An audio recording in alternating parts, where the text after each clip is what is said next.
put some points in the board. It was just 3. It was a good sign for us. We were just in a rhythm, offensively the whole game. It was a great game called by Coach Shotty. We were just able to execute out there.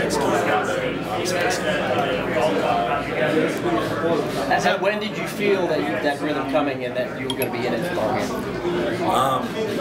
For me, just after the first play is always a big deal for me, just to get the first play over. And, the way we want to go is up tempo all the time.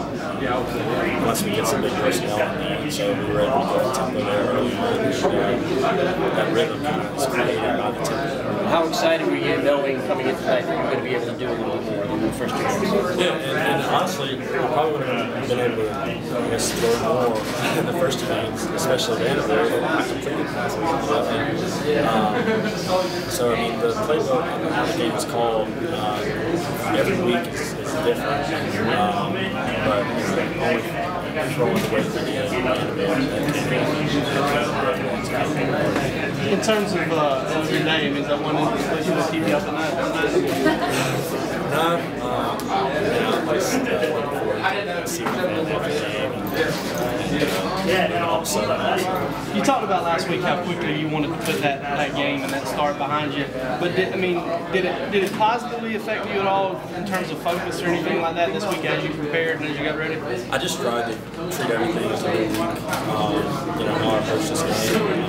I was really excited to start watching football in South Carolina, officially but I was more excited about just having a win after that Vanderbilt game. That was the most important stat. It's the most important stat for this game too. Is the win. I know you've been asked about the record probably 100 times already. You might not think about it very much. But what do you take away from that down there? Well, I mean, it's just a huge blessing. I had no idea this was going to happen, and just thankful to God just for this opportunity. What changed?